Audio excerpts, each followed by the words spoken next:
Welcome, knowledge seekers, to E for Education, your digital gateway to ace competitive exams. Today, we delve into the intricate web of economics, focusing on the pulsating economy of Pakistan, a critical subject for the newly announced KPPSC's Provincial Planning Services exams. In this Perikla series, we'll discuss the crucial concepts of economics and their applications in an economy. So gear up for this enlightening journey. Remember, knowledge multiplies when shared. So like this video, subscribe to our channel and hit that bell icon. Stay updated, stay ahead. Welcome back to E for education. So आज हम लोग जो topic discuss करने वाले हैं वो है हमारे पास equilibrium of demand and supply. इसको आपके पास ये जो है mechanism of market clearing price भी कहा जाता है, ठीक है, या सिर्फ मार्केट क्लियरिंग प्राइस भी कहा जाता है।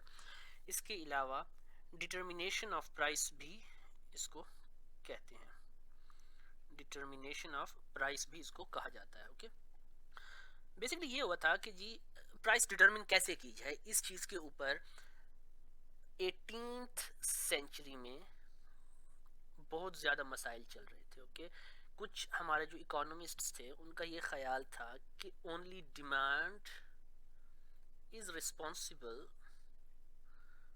For price determination. ठीक है, जैसे कि हम लोग लॉ ऑफ डिमांड में पढ़ चुके हैं कि जी आपके पास जब प्राइस ज़्यादा हो रही होती है तो आपकी डिमांड कम हो रही होती है। सो अगर आप प्राइस को कम से कम रखेंगे तो आपकी डिमांड ज़्यादा से ज़्यादा होगा।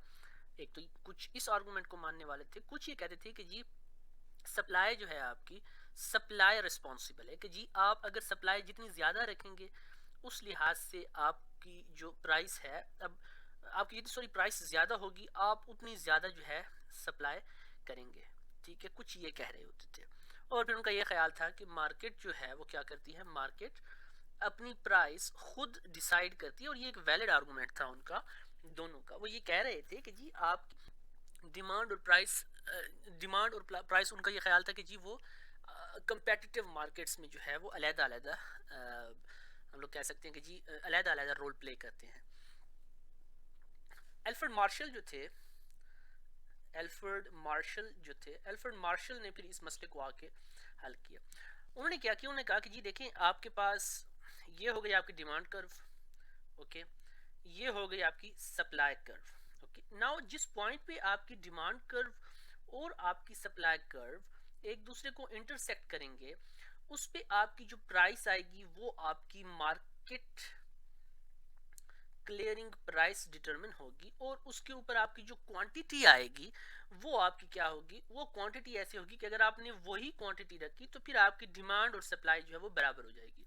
सो उसने ये सबक अखज़ किया कि जी the equilibrium of demand and supply is the point when demand becomes equal to supply। Okay, ये उससे नतीजा अखज़ किया था कि जी ये एक ऐसा पॉइंट होता है कि जब आपका डिमांड जो है वो क्या हो, वो आपकी सप्लाई के बराबर हो जाए। और फिर उस पॉइंट के ऊपर आपको जो प्राइस मिलेगी वो आपकी क्या होगी, वो आपकी मार्केट क्लियरिंग प्राइस जो है वो आपके पास आएगी। सो ये उसने कहा था कि जी ये आपके पास equilibrium of market and supply आ जाता है। नाउ हम लोगों ने जब हम लोग डिमांड का पोर्शन पढ़ रहे थे, और अगर आप लोगों ने डिमांड का पोर्शन की वीडियोस नहीं देखी तो आप शुरू से देख सकते हैं। मैं उसका लिंक ऊपर कार्ड में आपको इस पॉइंट पे यहाँ पे नज़र आ गया होगा अभी तक। वहाँ पे जो है उसमें भी आप उसको क्लिक करके आपको उधर से वहीं से आप उसको एक्सेस कर सकते हैं। सो डिमांड हो या चाहे आपकी सप्लाई हो, दोनों में हम लोगों ने एक चीज़ पढ़ी थी जिसमें हम लोग कहते थे कि जी शिफ्ट ऑफ डिमांड, और हम लोग कहते हैं कि जी चेंज इन डिमांड, या हम लोग कहते हैं शिफ्ट इन डिमांड कर्व हम लोग कह देते हैं। ठीक है जी, कि जी हम लोग उसको डिमांड को शिफ्ट करते रहते हैं, अपनी ओरिजिनल जो गिवन अमाउंट होती है उससे हम लोग उसको शिफ्ट करते रहते हैं। तो वो कहता था कि जी इस चीज़ के ऊपर जो है वो हम लोगों ने उससे हिसाब लगाया था कि ये डिमांड जब आपकी किस पॉइंट पे किस जगह पे अगर आपकी डिमांड ज़्यादा हो गई तो प्राइस जो है वो आपकी सेम रहेगी, लेकिन आपकी क्वांटिटी डिमांड जो है वो आपकी क्वांटिटी सप्लाई जो है वो आपकी ज़्यादा हो सकती है या क्वांटिटी डिमांड आपकी ज़्यादा हो सकती है। तो ये उस चीज़ पर उन्होंने सारा का सारा वो किया था। सो इक्विलिब्रियम की जैसे कि हम लोगों ने वो किया था, इक्विलिब्रियम की आपके पास डेफिनेशन ये आ सकती है कि जी state in which the supply and demand for a given good और services are in balance. Okay, आपके पास गुड्स और सर्विसेज के लिए आपकी जो सप्लाई है, ठीक है जी, और आपकी जो डिमांड है वो क्या हो जाएंगे, वो हमारे पास बराबर हो जाएंगे। सो ये आपके पास वो इक्विलिब्रियम का पॉइंट होता है। नाउ हम लोगों ने जो चेंज इन डिमांड और चेंज इन सप्लाई को देखा था, उसी तरीके से हम लोग शिफ्ट इन इक्विलिब्रियम, ये change in equilibrium position of the demand और सप्लाई, सॉरी इक्विलिब्रियम पोजीशन जो है हम लोग उसको देख लेते हैं कि वो हमारे पास कैसे होगा। सो मैंने उसके लिए ये एक पहले से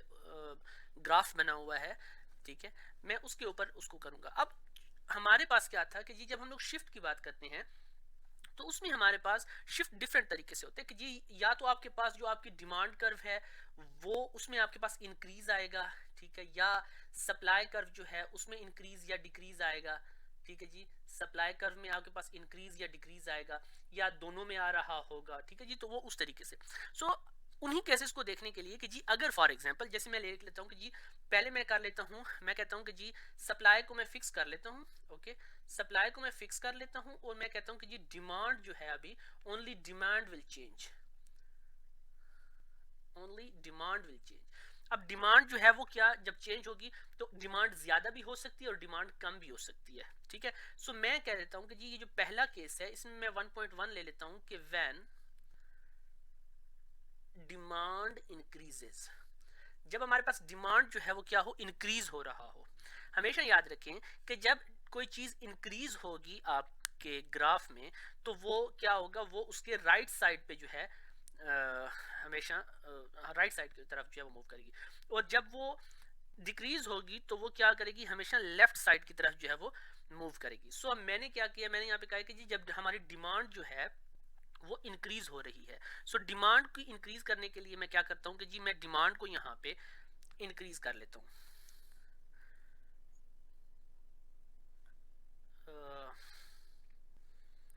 ये डिमांड हमारी जो है इंक्रीज हो गई, ओके।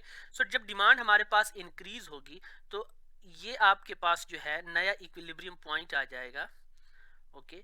जब आपके पास डिमांड इंक्रीज होगी तो उसमें आपके पास आपका जो प्राइस है वो भी इंक्रीज हो रहा होगा और आपकी जो क्वांटिटी है वो भी इंक्रीज हो रही होगी। तो मैं कहूँगा कि जी by increasing the demand only both price and आपकी जो क्वांटिटी है विल इंक्रीज, ओके, ये आपके पास आ जाएगा।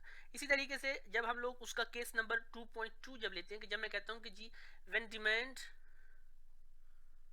डिक्रीजेस, जब मैं उसकी बात करता हूं तो उसमें मैं देख लेता हूं यहाँ पे आ जाता हूं, और ये हमारे पास मैंने पहले भी कहा था कि जब कोई चीज डिक्रीज होगी तो वो अपने लेफ्ट की तरफ मूव करेगी। तो ये हम लोगों ने डिमांड को यहाँ पे डिक्रीज कर दिया। अब हमारे पास क्या है, इक्विलिब्रियम पॉइंट ये बन रहा है, इससे ये एक प्राइस लाइन जाएगी, ये आपके पास क्वांटिटी लाइन जाएगी।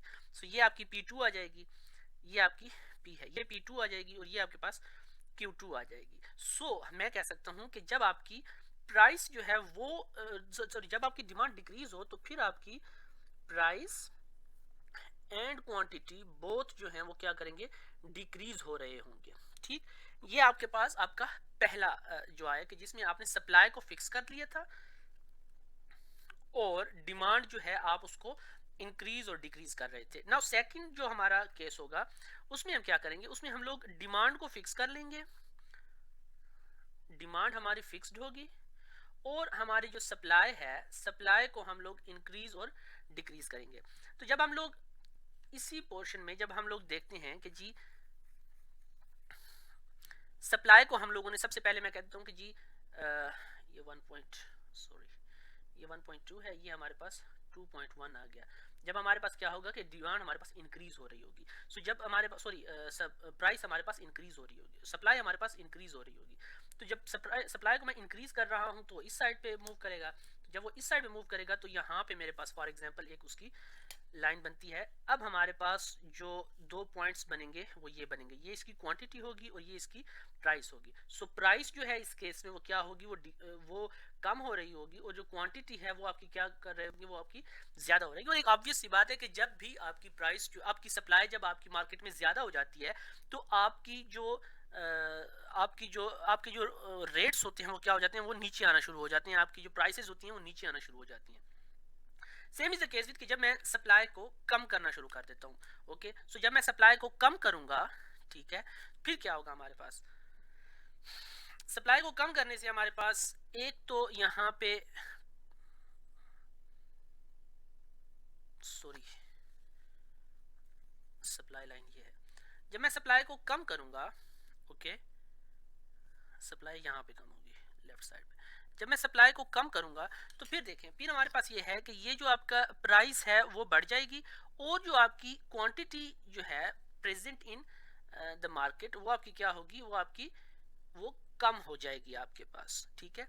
तो ये आपके पास दो केसेस हो गए हमारे पास, एक जब हम लोगों ने सप्लाई को फिक्स करके डिमांड को चेंज किया था, और जब हम लोगों ने डिमांड को फिक्स करके सप्लाई को जो है वो चेंज करते रहते थे हम लोग। तो ये आपके पास दो केसेस आ गए। नाउ हम अभी अपने तीसरे केस की तरफ आते हैं कि जिसमें हम लोग कहेंगे कि जी जब दोनों आपके पास जो है वो चेंज होते हैं।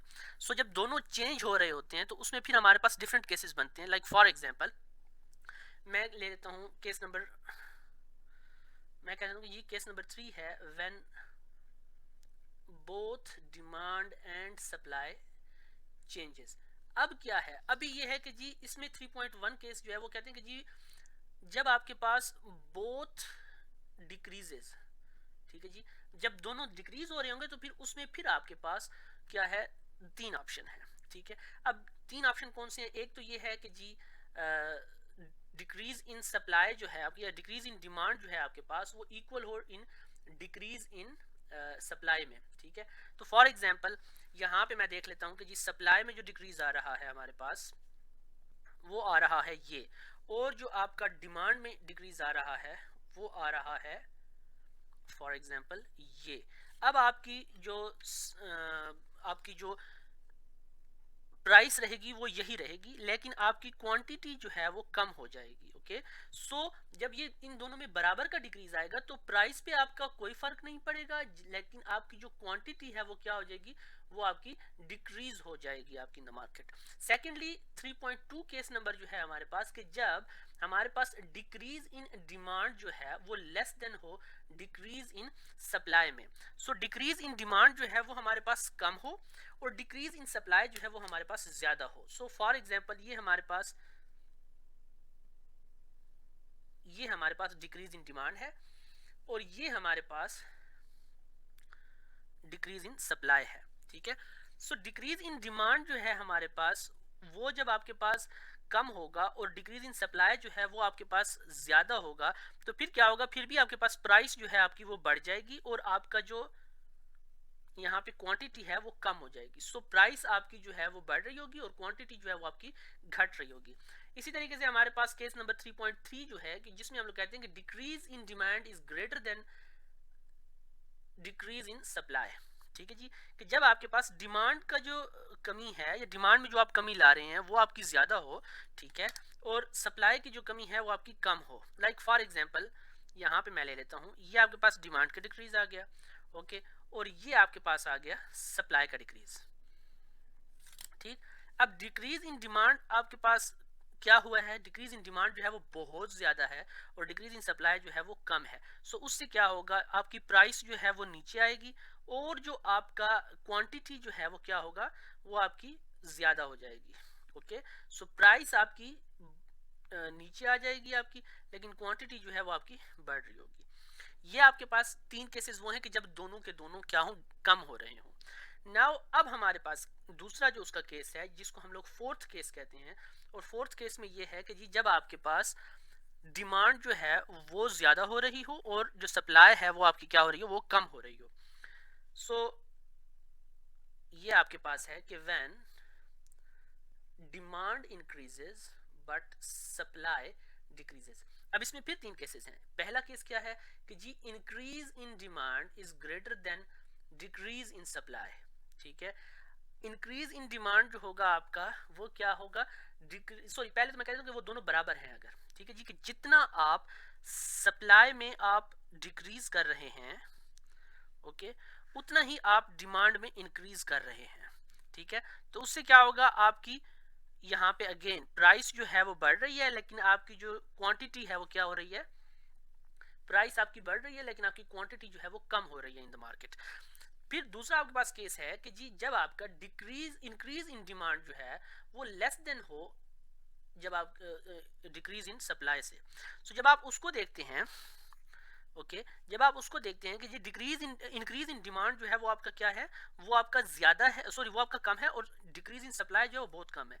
सो ये आपका डिक्रीज इन सप्लाई हो गया, और ये आपका जो है इंक्रीज इन डिमांड हो गया। आपको देखें आप लोग यहाँ पे शिफ्ट कम है, यहाँ पे शिफ्ट ज्यादा है। सो आपकी इक्विलिब्रियम पोजीशन यहाँ पे बनी, ठीक है जी।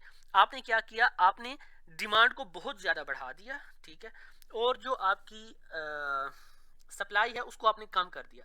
तो जाहिर है जब सप्लाई आपकी कम होगी तो जो क्वांटिटी है आपकी वो क्या होगी, वो आपकी नीचे आएगी। लेकिन आपने क्योंकि सप्लाई को कम किया है और डिमांड आपकी बहुत ज्यादा है, सो ऑब्वियस सी बात है कि उस वक्त प्राइस आपकी क्या होगी, वो ऊपर जाएगी।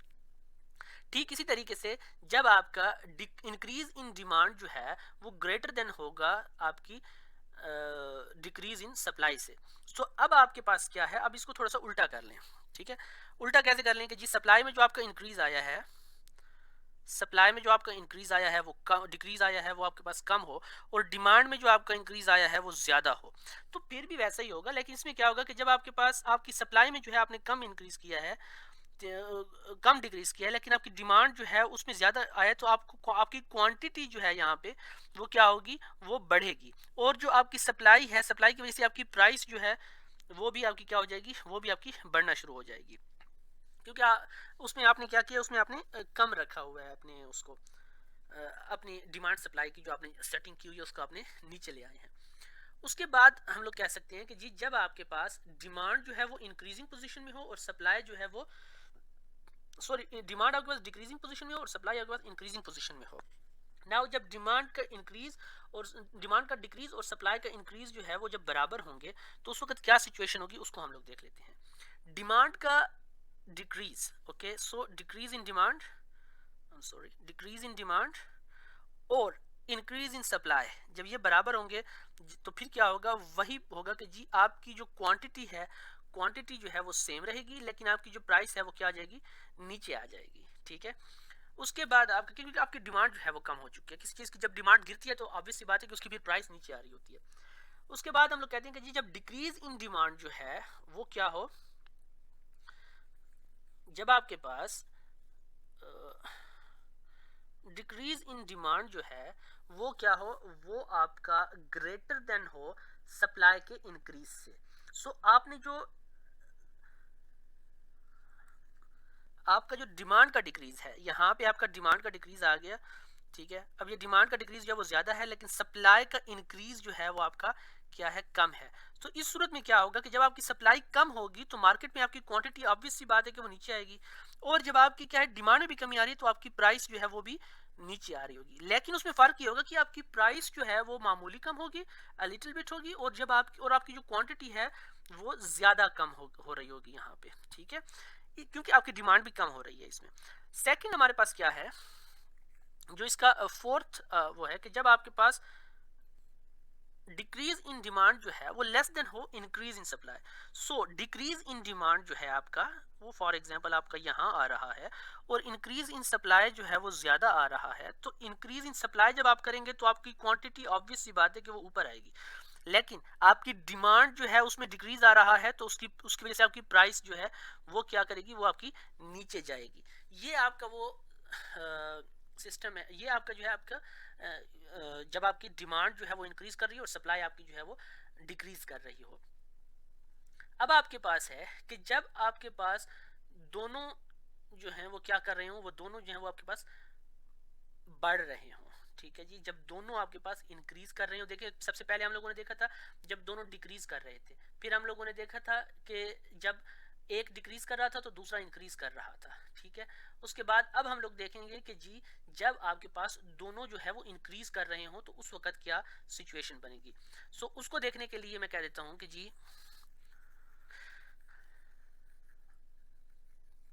जब दोनों में डिक्रीज इंक्रीज बराबर होगा, ओके, कि जी इंक्रीज इन डिमांड जो है आपका, इंक्रीज इन डिमांड जो है वो आपका इंक्रीज इन सप्लाई के बराबर हो, ठीक है, कि जी जितना आपने सप्लाई में इंक्रीज किया है उतना ही आप डिमांड में इंक्रीज करें, ओके।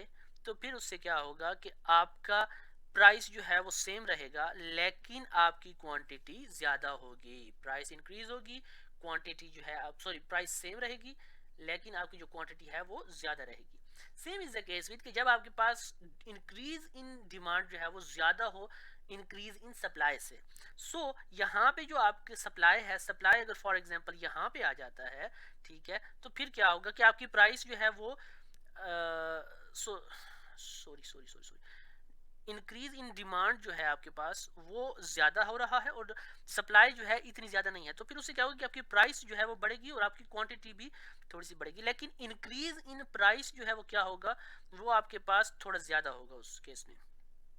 ठीक इसी तरीके से जब आपके पास डिमांड का इंक्रीज जो है वो कम होगा आपके सप्लाई के इंक्रीज से। तो जब आपने डिमांड को जो है ज़्यादा इंक्रीज कर दिया है, ये आपका डिमांड है और ये आपके डिमांड का जो इंक्रीज होगा, ठीक है, ये फॉर एग्जांपल यहाँ पे आ रहा है। डिमांड का इंक्रीज जो है वो आपके सप्लाई के इंक्रीज से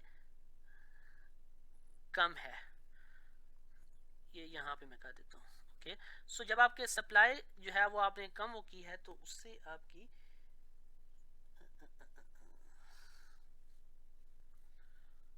डिमांड में आपका इंक्रीज ज़्यादा हुआ है और सप्लाई में आपका इंक्रीज कम हुआ है, तो प्राइस बढ़नी चाहिए। वाई डिमांड का आपका जो इंक्रीज है वो आपका कम है, ओके। सो ये आपका डिमांड का इंक्रीज हो गया, ओके, और आपका सप्लाई का जो इंक्रीज है वो आपका ज़्यादा है। ओ फाइन फाइन फाइन फाइन। जब आपने सप्लाई का इंक्रीज ज़्यादा किया है, ठीक है, ऑब्वियस सी बात है कि जिस चीज़ की सप्लाई ज़्यादा होगी, ठीक है, तो उसकी जो प्राइस है वो हमारे पास क्या हो रही होगी, उसकी क्वांटिटी जो है वो हमारे पास क्या हो रही होगी, वो हमारे पास ज़्यादा हो रही होगी। और जो चीज़ क्वांटिटी में आपकी मार्केट में ज़्यादा पड़ी हुई है तो ऑब्वियस सी बात है कि जी उसकी प्राइस जो है वो कम हो रही होगी हमारे पास।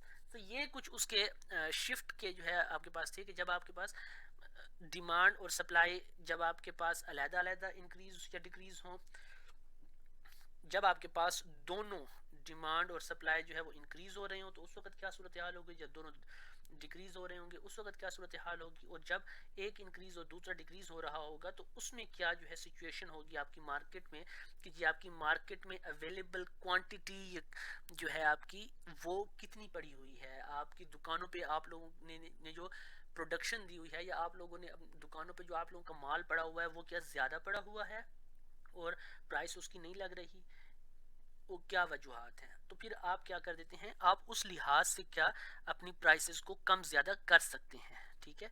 ये आपके पास क्या है, ये आपके पास है शिफ्ट इन डिमांड का, sorry shift in equilibrium position, ठीक है जी। और इक्विलिब्रियम पोजीशन को शिफ्ट करने से क्या होता है कि जी हमेशा आपका जो क्वांटिटी पड़ी होती है आपके मार्केट में आप उसको देख रहे होते हैं और जो आपका प्राइस होता है आप उसको डिटरमिन कर रहे होते हैं। कि जी अगर आपके पास ऐसे केसेस होते हैं कि जिसमें आपकी क्वांटिटी जो है वो ज़्यादा पड़ी होती है और जिस केस पे क्या होता है कि जो जब क्वांटिटी ज़्यादा होगा, देखें जिस चीज़ की जितनी ज़्यादती होगी उतना जो है उसकी वैल्यू कम होगी। और वैल्यू क्या है, वैल्यू आपकी प्राइस है। सो अगर क्वांटिटी आपकी ज़्यादा पड़ी होगी तो ऑब्वियस सी बात है कि आपकी प्राइस जो है वो कम हो रही होगी। सो आपने उसको थोड़ा सा जहन लड़ा के, सिंपल सी बात है जी, ये आपके पास डिमांड कर्व है, ये आपके पास सप्लाई कर्व है, ये आपका इक्विलिब्रियम पोजीशन है, ठीक है। तो आपने उस लिहाज से जो है उनको चेंज करके और बता देना है कि जी अगर फॉर एग्जांपल आप डिमांड कम कर रहे हैं या आप सप्लाई ज़्यादा कर रहे हैं तो उसमें आपकी प्राइस और क्वांटिटी किसी भी